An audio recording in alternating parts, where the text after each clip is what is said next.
The thief slipped out of the shadows. They moved with grace towards the unsuspecting entrance to a warehouse. The people that had moved into the warehouse years ago weren't aware that it used to be used for a different purpose and had been remodeled again and again. Except the thief had learned that, and studied, and had found a way of accessing an entrance that they didn't even know exists. And the people that owned the place hadn't been able to figure out how the heck they were getting broken into. The thief knew. This was the third time that they'd been to this location. They slipped in. They were only in there a few moments. They were good at their task. And they slipped back out. They started heading back down the alley.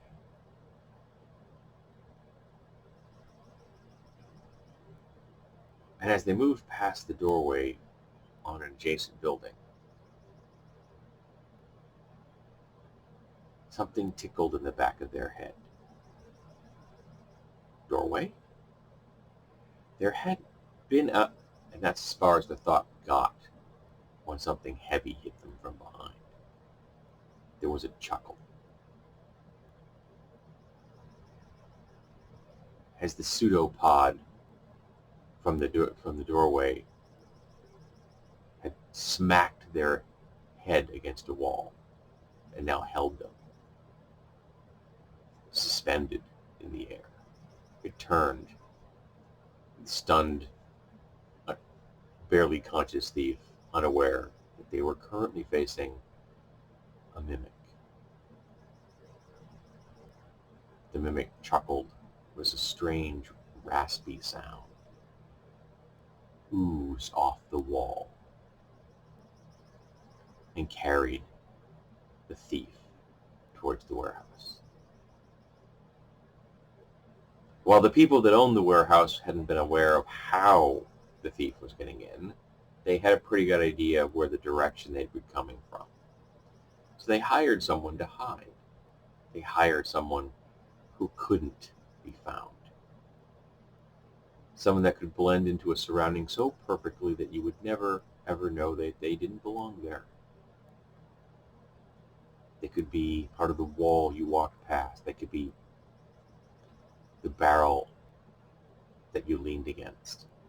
They could be anything they needed to be to blend in, to listen, to learn, to watch, to catch.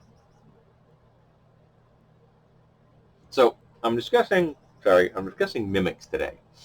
And I don't know why I thought of this. I think it may have been a discussion I was having with my friend Amy. But I got myself thinking about mimics. And the fact that mimics, while abominations and a classic dungeoneering trope, are intelligent. And I mean, they have a 10 intelligence if you're using the classic D&D Pathfinder scale, which makes them perfectly, absolutely of average human intelligence. I mean, the average human intelligence is 10 to 11. That means that they're just as intelligent as your average, peasant or commoner or shopkeeper or anything else. And that fascinates me because I don't see them used in that capacity. We use them as monsters. People encounter them. I mean, how many of us have encountered a mimic in a dungeon? All right, I can remember one of the first times I encountered it, I touched one, and my GM kind of chuckled, and I just said, I slipped my hand out of my gauntlet. Oh, he was angry with me. But he also couldn't stop. I was not stuck to the mimic. But we don't seem to play up the fact that they have intelligence. And they speak common, which is fascinating. How do they speak common? Now, the premise of the little blurb I just read from the Pathfinder wiki is that they were thought to have been a creation of some, mage in the great past. They were made as some kind of defense mechanism, or maybe just because the person was cruel and wanted to catch prey or something. Maybe they never intended for the thing to be as smart as it was. Maybe the fact that it became as smart as it was the undoing of the mage in question. That kind of thing always seems to happen. People seem to pay out enough rope till they hang themselves. And but are they born knowing common? Do they have a culture? Because I've always imagined them very much as big single-cell organisms, essentially. Magical versions thereof. So they get to a certain point, probably when they've consumed enough food, they bud off something that becomes another mimic. I don't know the life cycle of mimic. Has anybody ever written up a really good life cycle of a mimic? But that's kind of how I've always kind of played it. And I've never really touched on the fact that they're just as intelligent as your average person, which just makes it fascinating. Why couldn't you hire a mimic? Now, I mean, they're not real fast. I mean, what's the movement speed on these? Yeah, they get a 10 speed of 10, which makes them a third as fast as a human being. So they're not fast, and it's really easy to get away from them if you know they're there, but you just don't know they're there. And they're listed as neutral, medium, aberration, shape changer. Yeah, they got dark vision. They have a solid perception, plus 14, so that's decent. And then the plus 5 intuition, initiative rather, because you just don't know they're there, and it's hard to prepare yourself for attack when you just don't know the attack is coming. They have decent saves, nothing to be right home about. They're immune to acid because I guess that's how they consume whatever it is, the organic materials. Again, I kind of I'm thinking of them as kind of Dralocytes from Star Frontiers in many ways. They have a slam attack with plus adhesion. They can constrict, of course. Let's see, strong at 19, dex 12, which you don't think about. They're slightly above average in their dexterity, but you don't think about it. But why not? They have to assume different forms. Maybe that requires a little dexterity.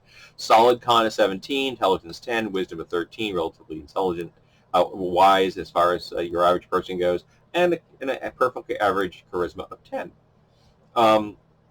They have the improved initiative, lightning reflexes, a skill focus, a perception, and a weapons focus slam. That all makes very much perfect sense.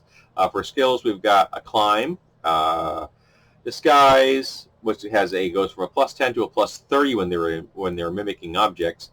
They had have knowledge, engineering, and perception, racial modifiers, plus 20 to disguise when mimicking. Language is common. Special quality, mimic objects. Yes, that is the name of the creature after a while. So are they just born into the world knowing common? Now that's kind of a fascinating concept.